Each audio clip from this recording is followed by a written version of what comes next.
You are listening to Shameless Stories, and I'm Nicola Humber, founder of the Unbound Press, soul-led publishing company for magical women writing world-changing books. And we are delighted to be the sponsor of this podcast.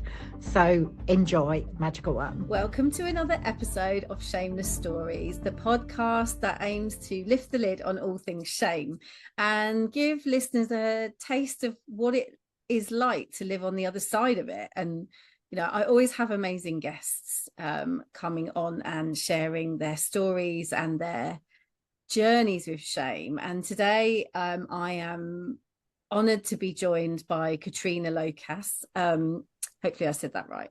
Who is in Australia.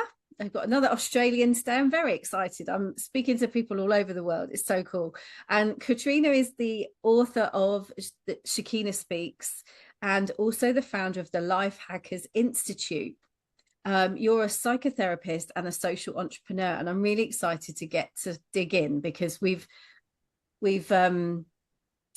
touched very briefly on shame, and we talked a little bit about Lifehackers Institute, and tell me a little bit about your journey. Tell me where the idea came from, and what is your relationship with shame?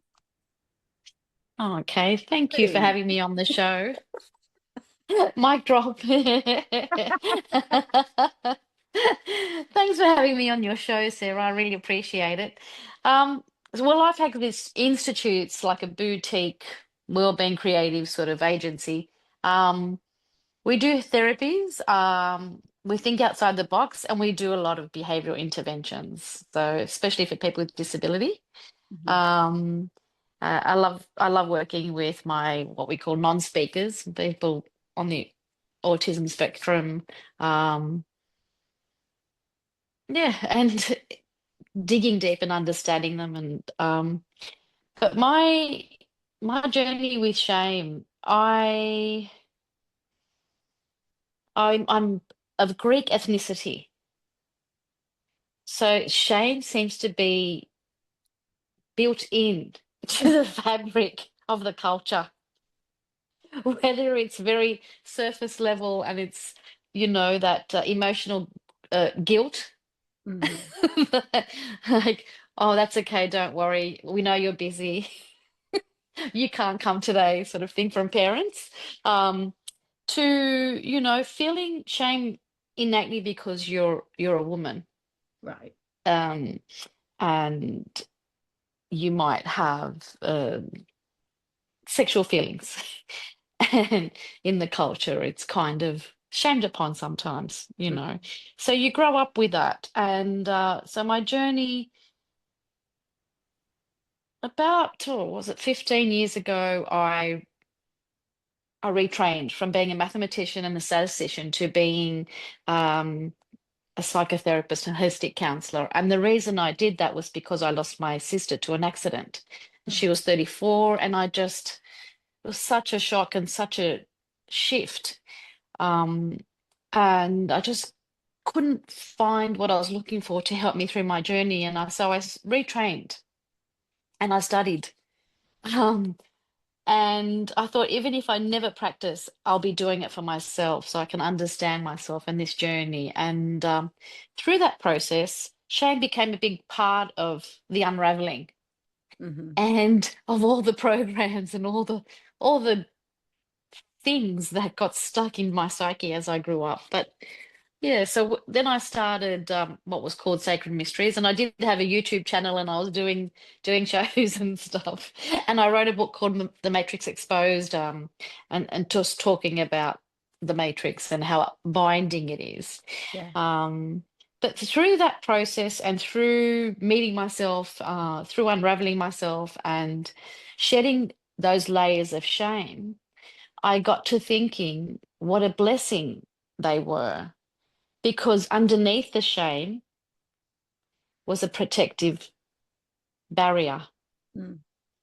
So I realized what were the shamers unconsciously creating in me that they didn't realize, that I was gatekeeping, that I was protecting with everything I had, Mm.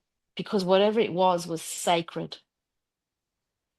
So those shame has ignited this gatekeeper of the sacred feminine in me. And the sacred feminine, when I met her, she started writing poetry. And so this is the next thing I've done, is writing this book, Shakina Speaks.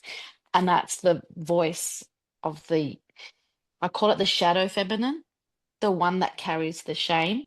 Yeah. Oh, I'm Yeah. getting the So chills as you're talking. Oh. thank you. Yeah, so through that process, you know, shadow feminine, it's in all of us, the innate feminine wisdom. And like you said with your podcast, they're organic.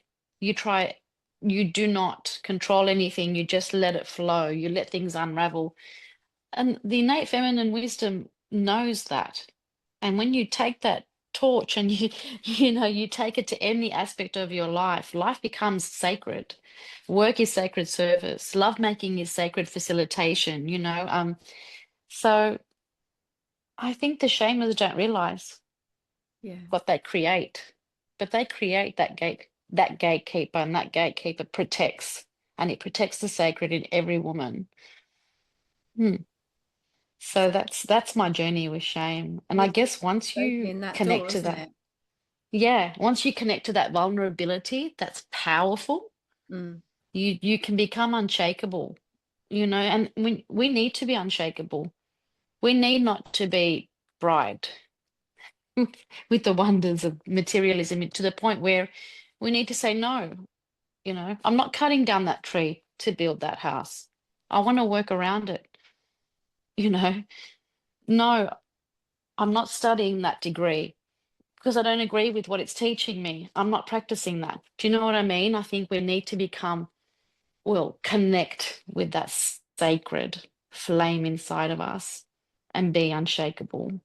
I think that's the path shame sort of took me to. So, in a way, I became thankful. And I guess the other thing I learned with it is, if you really embody that sacred shadow feminine and hold all its wisdom, you realize that we're not here to fight, we're not here to protest, we're not here to resist, we're here to blossom through it. Mm. So if you have people putting you down or shaming you or anything like that, you can turn it around and see it as a challenge, and how you're going to blossom through it. Yeah. Yeah, it's so powerful. I mean, I'm just reminded by something that's happened this morning with my children, and um and I think I said this to you just before we started recording.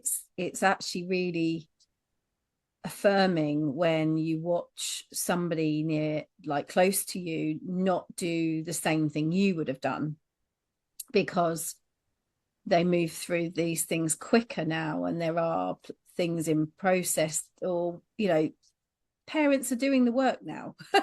Like you say, like you're unraveling on your journey with shame. Like you say, it's created this sacred door into this sacred part of yourself. That's the gift, Mm-hmm. isn't it? Like we talk about, Mm-hmm. word shame brings up so much, like people don't like the word. It's so interesting because it invokes a feeling within you, because it's an external thing that's come from somebody else that's basically put something on you. And when you say it like that it's actually a gift, it's creating that doorway into something else. I really love that. Like, Thank you. I mean, that's a lot of work. It's a lot of work. Yeah, it has been a lot of work. Have you got any, like, I call them sliding door moments? Was there any particular time in your life? I know you said you lost your sister. Was that Mm-hmm. turning point where you needed to change something? Yes, um so it's going to sound weird, but a year after we lost my sister G, I, I woke up one day and I just felt like my life was one big holiday. I didn't know from where. I didn't know where my normal home is. But it sounds weird because grief is so shocking and so painful. But I just couldn't see life the same anymore, and it's just like this culture that I was kind of getting to know that I didn't really know, but I wasn't going to let it hack at me anymore.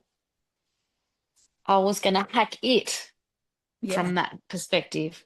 So it suits me. And I think that's where I started thinking about, creating my own business and being an entrepreneur, or just who am I? Who am I really? I was married at the time. I had two little children. Yeah, I think I started connecting with the sacred. And I think shame does cover that, and it blocks it. And we internalize it, like you said. But once we start looking, start, you know, look poking around and look underneath it, I think we find something magical. And a lot of the poetry in my book is that journey, to be honest. Mm. The inner conflict, the fighting with myself, the trying to understand, being a woman and not apologizing for having period pain, for needing connection. There's things like that. So powerful. And so how have you got any thoughts, or kind of for the listeners, with regards to shame, and like if they're finding themselves in a situation where they just can't see a way out? Is there a way, have you got any advice or any guidance that you could offer people if they are in a similar situation? Well, I usually try. Well, one thing I do is I map it out. I get like a piece of blank paper and draw a line down center, and then I say, okay, what's happening? And I might list what's happening, and I might name that, like Katrina, everyday Katrina or something. And then I put on the other side all the shadow qualities to what's happening, Yeah. you know. Katrina, the other side's Katrina the mother, Katrina this, Katrina the other side, and then the shadow side, that's kind of like the power side, but I haven't quite met it yet, and I don't know what's going to come out. And sometimes I might even draw the two different sides that are struggling, and then I bring them together. So that's one thing I do. The other thing I do is sometimes I do get my poetry and look at it and just feel the words and let them vibrate. And I can read a poem if you like Yeah, and that show would you be what I mean. amazing. Yeah. Because as women, that vulnerability is powerful, but it's got to be protected. It's sacred, but it is unmovable. Like it's very strong. But anyway, this one's called The Sacred Prostitute. So I hope the words help your listeners. I'm looking forward to hearing this. Thank you. So, the sacred prostitute. She sees him. She knows his darkest depths. She hears his heart's longing. She tastes his little boy fear. She touches his desperate soul. She feels his aching thirst to be met. Would he to trust her, his sultry shadows she would seduce out of the recesses of his core, to merge with her essence. She knows who he is. She knows how to show him. She knows how to carve out his soul from the muddied scrambles of his messed up psyche. For her role is that of priestess, to take a man home, to his purity, divinity, release him of the confines of his everyday imprisonment. She takes him to his God self as he purrs in contentment. She is a powerful, wild heart genius at feminine intelligence. She lies in the encoding of every single woman. Vulnerability is the only key to her mystery. Wow. That's it. It's like, Yeah. yeah, I was seeing pictures when you were sharing that. Like, that's so powerful. Thank you. And your whole book is like that. It is like that. Is that channeled? Different parts of the journey. Sorry, go on. I was going to say, it's like, it feels like there's different aspects of you would that be fair to say? Yes. What pictures were you seeing? Just the That's woman really in bed, interesting. like, just, yeah, I love that. like just seeing, and like the sacred prostitute piece, it feels like the Mary Magdalene energy almost. It really is. I've got another poem called um The Black Madonna Rises Again, the Magdalene out from the shadows. So you're spot on. Oh yeah, well, I'm not Yeah. gonna. This is gonna be the podcast where I don't speak, because that was that's so powerful. How? So you said, like, you talked about your journey with shame, and you've effectively journaled. These poems are a result of you facing shame. Would that be? Yes, I did. There's shame and all the stuff that comes with it. Because, and back to your question about any tips, what I start looking at when I'm trying to unravel is the stories I hear myself say either to myself or to others. So, yeah, I it's the mean, stories that we say. yeah. I mean, that's hard. That's part of the reason why I started this podcast, because Yes. something that I needed to learn as an individual. I always told myself stories, oh, that person, doesn't like me because they've sent a text message to say that they're cross. Well, they're not actually, they don't dislike me, they're just cross. But I always found it so very difficult to compartmentalize the two, and I would create stories in my own mind Yep. around situations, people, relationships that were not true. Mm-hmm. And I'm not alone in that. I mean, there We are all some do it. stories that are true, that have been created, and all of those things, but I think it's important for us to understand that a lot of us do this unconsciously. Mm-hmm. And through those stories and our experiences, we create associations. So when people say your thoughts create reality, but it's your associations. What have you associated with? Say, for example, work. If you associate work with struggle, then it's going to be a struggle. If you associate money with struggle, it's going to be a struggle. If it's not so much our thoughts, it's our associations, and you can hear them from your stories. Oh, I'm Yeah. working so hard. Oh my God, I'm working like a dog. You know, what have you associated work with working like a dog? Do you know what I mean? And that's the key. Yeah, I mean, And so that's with shame, oh yeah. Mm. it's powerful, isn't it? And that poem, it's every woman, so many women connect to it because they feel their own, just that part of us that can make a baby inside. You know? It's just powerful.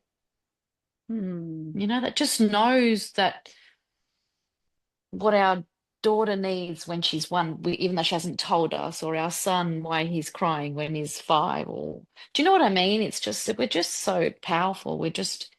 And of course men are too, but I'm talking about women today. And shame, like the associations that we create with shame, especially being a female. you know, we hide behind the narratives that are given to us as well, right? Though, you know, there's the whole, it's so easily done, you know, whether you give yourself, like you mentioned, your work with autism and things and ADHD, there are lots of people being diagnosed with that at the moment. And I kind of found myself in a bit of a, I think I might, I don't know. And then I kind of started, and again, like when I moved into menopause and Oh God, help us with that. a rite of passage into the Yeah, perimenopause and all of that. But yeah, if you keep believing the associations, the words that are associated with those things, you start then living those things. And then you almost bring chaos upon yourself. And that's something that I've done in real time. Like I've played with this and I've seen it happen. And it's like, I've created this chaos. Why did I start doing that? Like, oh yeah, where did because I get that from? yeah, because I heard somebody else and they were telling me, and that's what. So then, therefore, I've made it my story, and it's like, but it's not my story. I can like that. I don't need that. I don't need to believe that. Exactly. And Yeah, that's I've been the same. freedom. That's like, wow. Why didn't anyone tell me that before? I've been the same. In fact, Unbound Press, that's how I found Unbound Press. I read a book, I think it was called Menopause Wisdoms or something. And I thought something like that. And I thought, that's it. I'm not listening to all this other stuff. Your ovaries are failing you. I don't want them working anymore. I don't want to have any more. Do you know what I mean? I don't want that deficit thinking. There's something happening here. And then when I just went to that unshakable place in myself, it said menopause is the purification. You're getting rid of all that debris, whether it's shame or whatever it is, it's shedding. You don't have space for it as a woman, you know. And That's that's the thing. bringing wisdom and As women, we've been told that these things are, you know, not nice or not good or yeah, oh it's down God, the here or menopause. aging and Oh, and it's like, well, I know it's wrinkles. Oh my goodness. I'm actually really Yes, excited about it. There's a part of me that's me like, too. I'm ready, like to Yeah. be a bit more, Oh, you know, more me. yeah. It's I'll just tell you my age, I don't care. But I'm 54. So I'm 55 in April. So it's like, oh my God, I need some, the shame around beauty, makeup, but your face, You look your hair. amazing. Like Oh, thank you. you But do. there's just this resolve that's just getting more solidifying every day within me, and I think that's the journey of menopause unbridled. Yeah. Yeah, and I mean, I mean, it speaks a lot of like why you wrote the book. Like you were saying, you've had this big journey with your, you know, unraveling your own stories and creating these beautiful poems. But it also speaks of, you know, I feel like the rite of passage into menopause and perimenopause is all about finding who you really are, because we've created Hmm. like we've spent all of our lives creating stories, adding stories, becoming a product of our surroundings, our ancestral lineage, the parents that brought us up, the teachers that taught us, our friends. We're a product of that. And, you know, that's not even Hmm. including media and all Hmm. of that crap. But it's like, I feel like you were talking, it's a shedding process and we become who we, you know, we take. I mean, I worked with a yogi a few years ago now, and he kept saying to me, take what resonates and leave the rest. And that's effectively I menopause. like that. I- It's like we're keeping the things that are sacred and important and the wisdom that we can impart on others, and we don't need the rest of it. Like I love that. It's almost like there's an inner fire that just burns it away. Yeah, We mate. don't need the rest of it. I feel you on that. I'll flush it. Right. You're not people pleasing anymore. That's it. You've done enough. It's all right I'm if you burning want it to shout. away.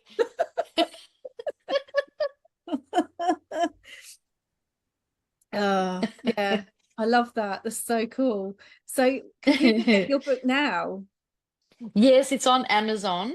And you could probably get it from your bookstore.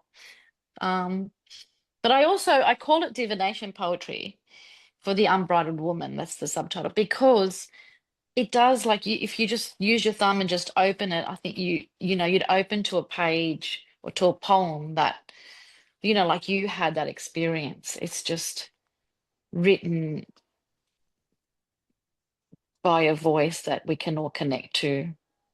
Yeah, that has that perennial wounding of the feminine that no longer wants to carry it anymore, and shedding that and all the shame that came with it for all these eons and eons and eons, um we're ready. We don't want to carry it anymore. No. So and that's what I love about right now. I bet it was such a cathartic writing process. How long were you writing the book for? Oh, look, I think these poems, I've been writing them over the last 10 years, but a lot of them came within 5 minutes. Do you know what I mean? But Fast. Yeah. yes, yeah. And I was never going to publish them, but something told me to. And I just followed it. I love that. Now your gorgeous wisdom's in the world and people can get their hands on it. Is there I mean, God, I can ask you so many questions. Feel free. Is there anything that wants to come through as we're chatting, like any other wisdoms that you want to share? And I wanted to read the back jacket's little thing, go for it. because I think collectively as women, that's the power that we're all feeling, and that we're driven to create businesses, create podcasts. And I find it so exciting. Yeah. So, but what I wrote here is the background noise. Can you hear it? The rhythm of her rising, drums beating, solar flaring, wildly intoxicating, call to say the greatest show on earth is about to begin. Shakina is back. The very wisdom of shadow feminine intelligence rising in all of us. Its voice is getting louder and louder. No one, nothing can stop it now.